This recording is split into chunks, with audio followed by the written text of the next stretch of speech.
Hello दोस्तों, नमस्कार। स्वागत है आपका अपने यूट्यूब चैनल सावन सीटेट एकेडमी में। दोस्तों, हम अभी तक जो भी हिस्ट्री में एनसीईआरटी बुक से पढ़ रहे हैं, उसमें आज हम अध्याय 8 क्लास 6 का पढ़ेंगे। देखिए दोस्तों, मैं हर एक क्लास का जो है हिस्ट्री ख़त्म कर दूंगा धीरे धीरे। मैं चाहता हूँ कि अब कल से हम 2 चैप्टर पढ़ना शुरू कर दें, क्योंकि समय बहुत कम है एग्ज़ाम में।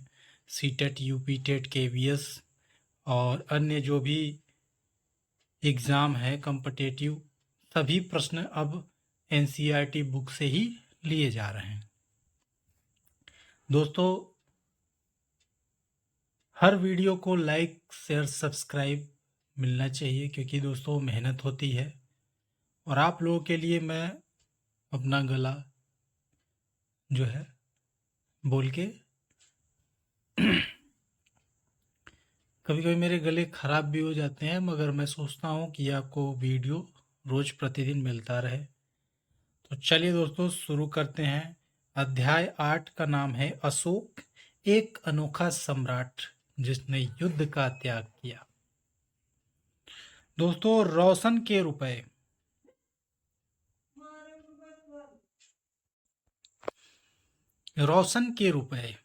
दोस्तों, जन्मदिन पर रोशन को दादाजी से कड़क नोट मिले। उसने उन्हें अपने हाथ में दबाकर रखा था। उसे एक नया कैसेट खरीदने का बहुत मन था, लेकिन साथ ही वह बिल्कुल नए कड़क नोटों को देखना और छूकर महसूस करना चाहती थी। तभी उसने पाया कि सभी नोटों में दाहिनी तरफ गांधी जी का मुस्कुराता चेहरा बना हुआ था और बाईं तरफ छोटे छोटे शेर चित्रित थे। उसने सोचा, आखिर यहाँ शेर क्यों बने हुए हैं? तो दोस्तों, हम आगे इसके बारे में पढ़ते हैं। देखिए दोस्तों, एनसीईआरटी बुक का यही एक खासियत है कि उसका हर लाइन एक प्रश्न होता है, और अभी प्रश्न ऐसे ही पूछे जा रहे हैं जो कि कहानी पढ़ दिया जा रहा है, उस कहानी में प्रश्न रहता है। ठीक है, चलिए। एक बहुत बड़ा राज्य, एक साम्राज्य, शेरों वाला स्तंभ, शीर्ष। ठीक है दोस्तों, जो कि 4 शेर एक स्तंभ पे हैं। ठीक है, जिनको हम 4 स्तंभ भी कहते हैं। ठीक। हम जिन शेरों के चित्र रुपए पैसों पर देखते हैं, उनका एक लंबा इतिहास है। उन्हें पत्थरों को काटकर बनाया गया और फिर उन्हें सारनाथ में एक विशाल स्तंभ पर स्थापित किया गया था। इस विषय में तुमने अध्याय 7 में पढ़ा। इतिहास के महानतम राजाओं में से एक अशोक के निर्देश पर इसके जैसे कई स्तंभों जैसे पत्थरों तथा अभिलेखों उत्कीर्ण किए गए। इसके पहले कि हम यह जाने कि इन अभिलेखों में क्या लिखा है, यह समझने की कोशिश करें कि उनके राज्य और साम्राज्य क्यों कहा जाता है। उनके राज्य को साम्राज्य क्यों कहा जाता है, चलिए जानते हैं।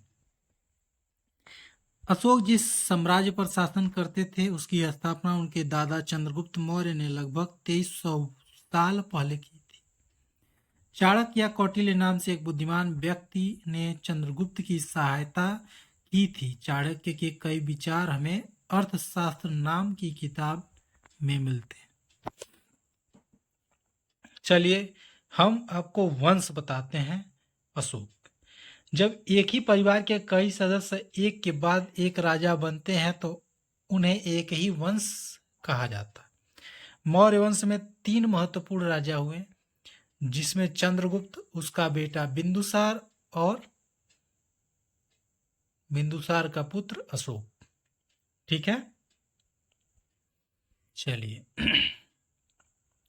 पहले हम थोड़ा सा नोट से इसके बारे में हम आपको बता दें। जिन जगहों पर अशोक के शिलालेख मिले, उन्हें लाल बिंदुओं से दिखाया गया है। ये सारे इलाके साम्राज्य के भीतर थे। उन देशों के नाम बताओ जहां अशोक के अभिलेख मिले हैं। भारत के कौन से राज्य मौर्य साम्राज्य से बाहर थे? मैं अभी आपको मैप दिखाऊंगा, उसमें आपको देखना है। ठीक। साम्राज्य में बहुत से नगर थे। ठीक है दोस्तों, जो मानचित्र में काले बिंदुओं से दिखाया गया। इनमें साम्राज्य की राजधानी पाटलिपुत्र, उज्जैन और तक्षशिला जैसे नगर प्रमुख थे। तक्षशिला उत्तर पश्चिम और मध्य एशिया के लिए आने जाने का मार्ग था। दूसरी तरफ उज्जैन उत्तरी भारत में दक्षिणी भारत जाने वाले रास्ते में पड़ता था। शायद नगरों में व्यापारी, सरकारी अधिकारी और शिल्पकार रहा करते थे। साम्राज्य के बहुत बड़े क्षेत्रों में किसानों और पशुपालकों के गांव बसे हुए थे। मध्य भारत जैसे इलाकों में ज्यादातर हिस्सा जंगलों से भरा हुआ था। वहां पर लोग फल फूल का संग्रहण और जानवरों का शिकार करके जीविका चलाते थे। साम्राज्य के अलग अलग इलाकों में लोग भिन्न भिन्न आप एक बार मानचित्र को देख लीजिए, ठीक है। लाल बिंदुओं वाला देख लीजिए आप, जो कि अभी मैंने आपको बताया।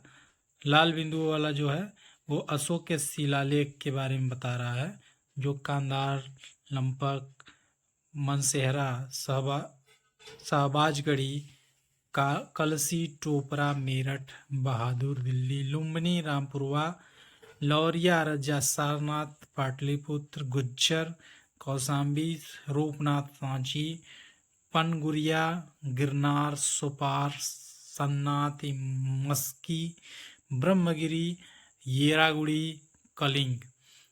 ठीक है दोस्तों, सॉरी पाटलिपुत्र में नहीं है। पाटलिपुत्र जो है ये काले बिंदुओं से जो है दर्शाया गया है, ठीक है। इसके बारे में देखिए आपको बताया गया है, जो साम्राज्य में बहुत से नगर थे, ठीक है। ये नगर हैं पाटलिपुत्र, उज्जैन और तक्षशिला, ठीक है। और देखिए दोस्तों, ये यहाँ तक कि पूरे भारत पर राज्य करने वाले ये राजा रह चुके हैं, ठीक है। चलिए, भाषाएं बोलते थे। वे लोग शायद अलग अलग प्रकार के भोजन करते थे और यहाँ तक कि अलग अलग किस्म के पोशाक भी पहनते थे। राज्य साम्राज्य से कैसे भिन्न है? क्योंकि साम्राज्य राज्यों से बड़े होते हैं और उनकी रक्षा के लिए बड़ी सेनाओं की जरूरत होती है, इसलिए सम्राटों को राजाओं की तुलना में ज्यादा संसाधनों की जरूरत होती है, ठीक है दोस्तों। साम्राज्य का प्रशासन, चूंकि मौर्य साम्राज्य बहुत बड़ा था, इसलिए अलग अलग हिस्सों पर अलग अलग ढंग से शासन किया जाता था।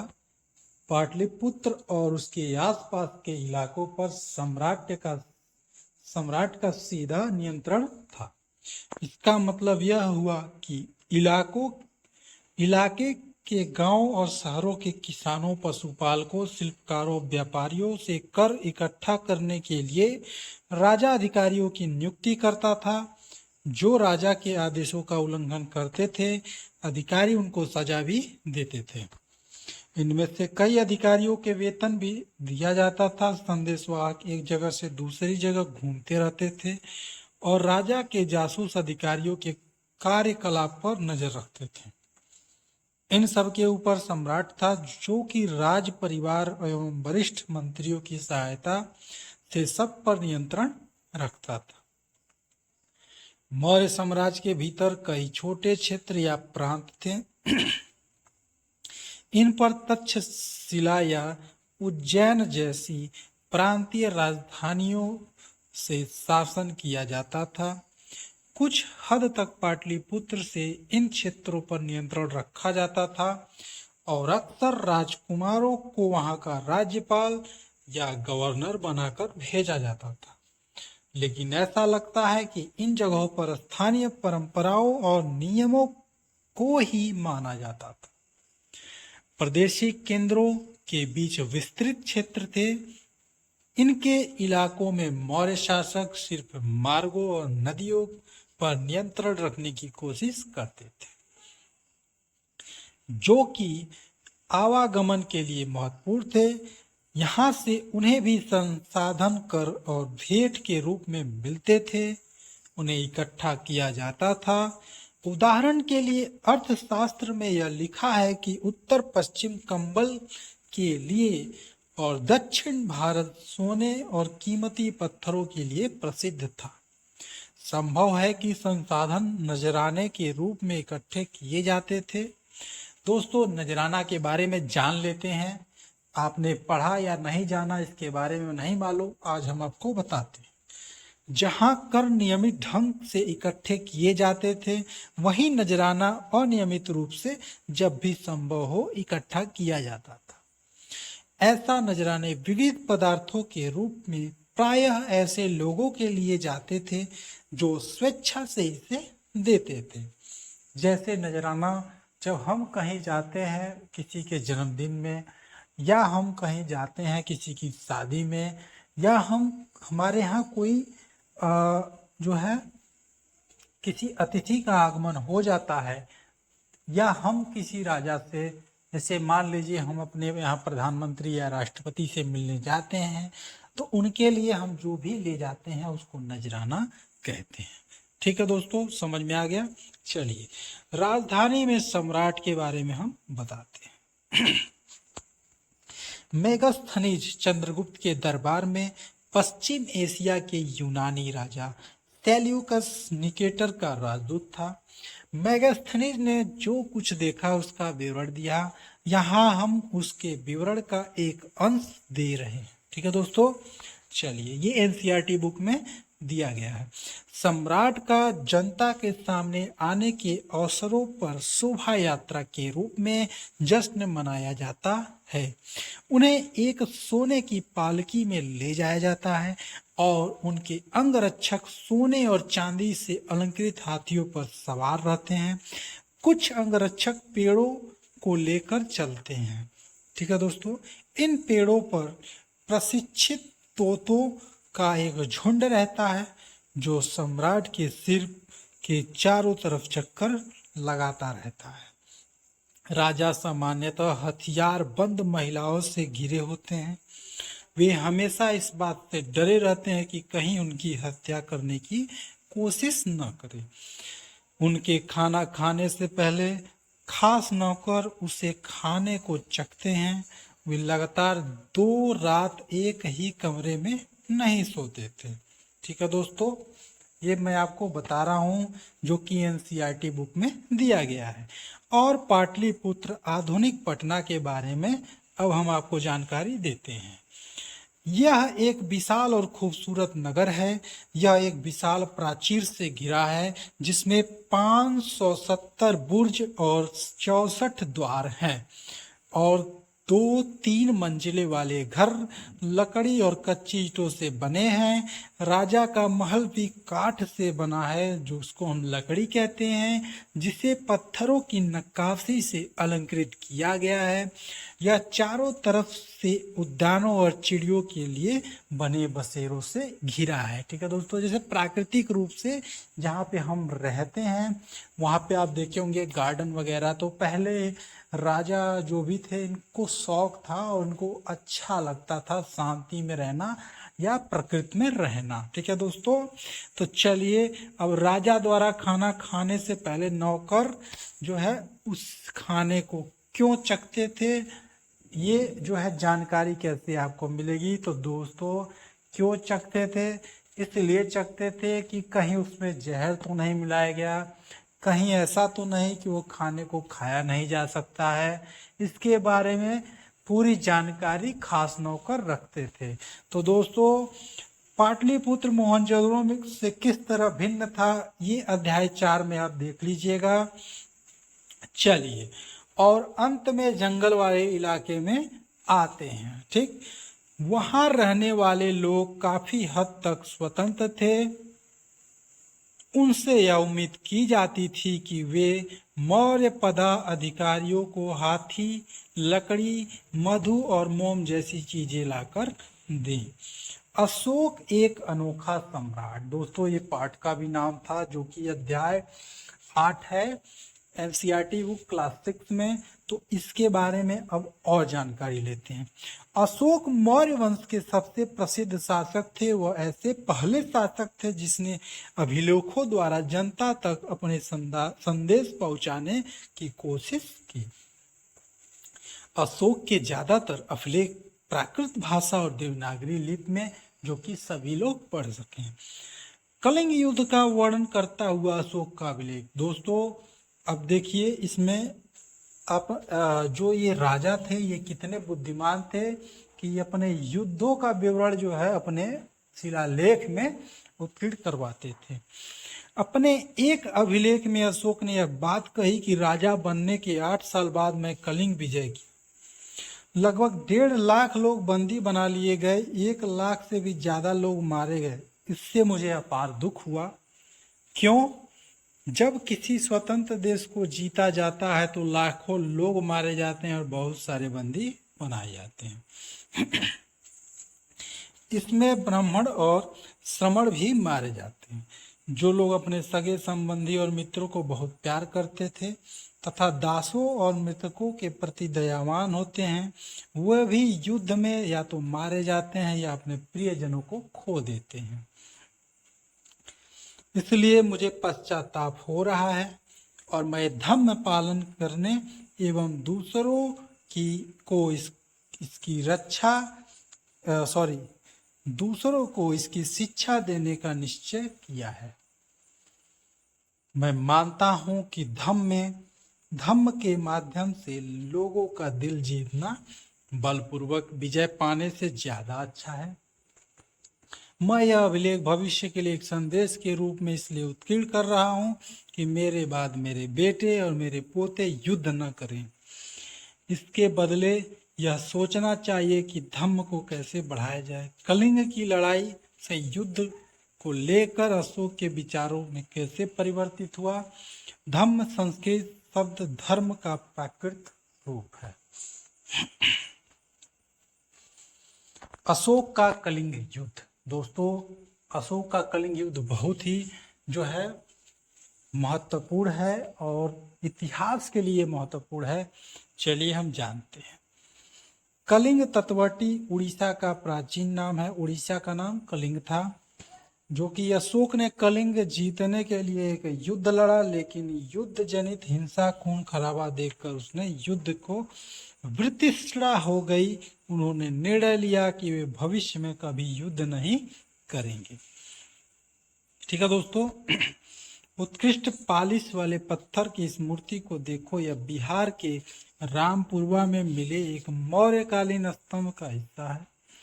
अभी इसे राष्ट्रपति भवन में रखा गया है और उस समय की मूर्ति कला का एक नमूना है। देखिए दोस्तों, ये चित्र को देखिए ध्यान से। चलिए, अशोक का धम्म क्या था? तो अशोक के धम्म में किसी देवता की पूजा अथवा किसी कर्मकांड की आवश्यकता नहीं थी।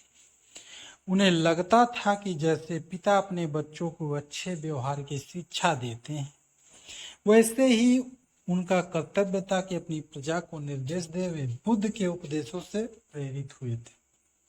ऐसे कई समस्या थी जिस उन्हें संवेदना थी कि वो साम्राज्य के अलग अलग धर्मों को मानने वाले लोग थे और इससे कई बार टकराव पैदा हो जाता था। जानवरों की बलि चढ़ाई जाती थी। दासों और नौकरों के साथ क्रूर व्यवहार किया जाता। इसके अलावा परिवार में व पड़ोसियों के बीच भी झगड़े होते रहते थे।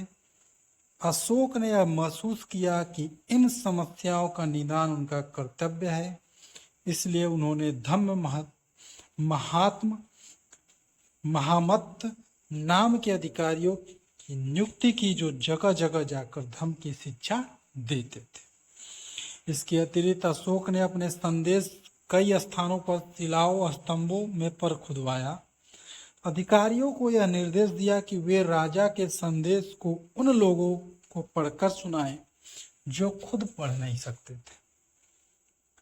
अशोक ने धम्म के विचारों को प्रसारित करने के लिए सीरिया, मिस्र, ग्रीस तथा लंका में भी दूत भेजे। देखिए दोस्तों, उस समय के राजा भी कितने महान थे। चलिए, पृष्ठ संख्या 84-85 पर दिए गए मानचित्र 6 में इन क्षेत्रों को पहचानने का प्रयास किया। दोस्तों, उन्होंने सड़कें बनवाई, कुएं खुदवाए और विश्राम गृह बनवाए। इसके अतिरिक्त उन्होंने मनुष्यों व जानवरों की चिकित्सा की भी व्यवस्था की।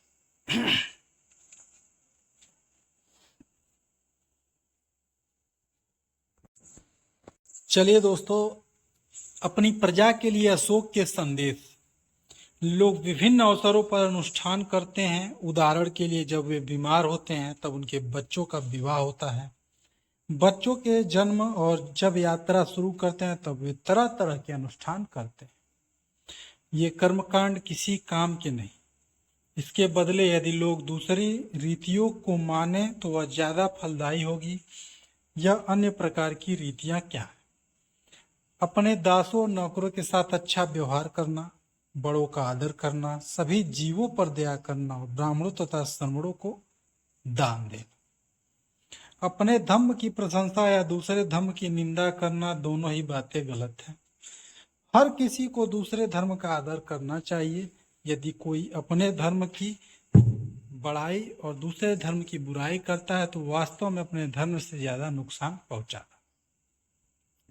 इसलिए हर किसी को दूसरे धर्म के विश्वासों को समझने की कोशिश करते हुए उनका आदर करना चाहिए। देखिए, भारत के प्रथम प्रधानमंत्री पंडित जवाहरलाल नेहरू ने लिखा, उनके धर्मादेश आज भी हमसे एक ऐसी भाषा में बात करते हैं जिन्हें हम समझ सकते हैं और जिन्हें हम बहुत कुछ सीख सकते हैं। अशोक ने धर्म के विचारों को दूर दूर फैलाने के लिए उन बातों को बताया जो आपके अनुसार आज भी प्रासंगिक है। अशोक के संदेश उन हिस्सों को बताओ जो आज प्रासंगिक हैं। देखिए, प्रासंगिक है। हम ब्राह्मी लिपि, आधुनिक भारत में ज्यादातर लिपियां पिछले सैकड़ों वर्षों से ब्राह्मी लिपि से उत्पन्न हुई। यहाँ आप अ अक्षर को अलग अलग भाषाओं की लिपियों में देख सकते हैं। देखिए, ये ब्राह्मी लिपि देवनागरी, बांग्ला, मलयालम और तमिल में अ है। ठीक है दोस्तों। अब ये अन्यत्र, दोस्तों ये अन्यत्र बहुत अच्छी चीज है जिसमें मैं हर लास्ट वीडियो में अन्यत्र बताता हूँ। मौर्य समाज के उभरने से थोड़ा पहले, लगभग 2400 वर्ष पहले, चीन में सम्राटों ने चीन की दीवार निर्माण शुरू किया।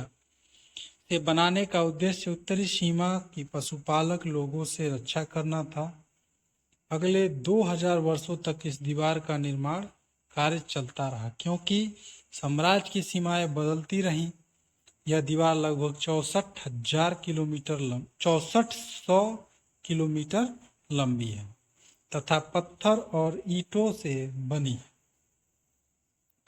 इसकी ऊपरी सतह सड़क जैसी चौड़ी है। इस दीवार को बनाने के लिए हजारों लोगों को काम करना पड़ा। हर 100-200 मीटर की दूरी पर इस पर निगरानी के लिए बुर्ज बने हुए हैं। पड़ोसी देशों के प्रति अशोक का रवैया चीन सम्राटों के रवैये से कैसे भिन्न था, इसके बारे में आपको कल्पना करना। ठीक है दोस्तों, इसमें देख लीजिए, कल्पना करो तुम कलिंग में रहती हो और तुम्हारे माँ बाप को युद्ध में काफी दुख उठाने पड़े हैं। अभी अभी अशोक के दूत धम्म के नए विचारों को लेकर आए। आप अपने माता पिता और संदेश वाहकों के बीच बातचीत का वर्णन करो। तो कैसे हुआ, इसके बारे में दोस्तों आप विचार करिए और हमारे कमेंट बॉक्स में आंसर दीजिए। तो दोस्तों, अगर कोई भी परेशानी हो इससे रिलेटेड तो आप प्रश्न पूछ सकते हैं। ठीक है, ये आपका हक है। अगर आप हमें टीचर समझते हैं तो आप स्टूडेंट हैं तो जरूर से जरूर पूछें। ठीक है, चलिए दोस्तों, बहुत बहुत धन्यवाद, आप इतने देर तक वीडियो में बने रहें। हाँ दोस्तों, मिलते हैं अगले वीडियो में, तब तक के लिए जय हिंद।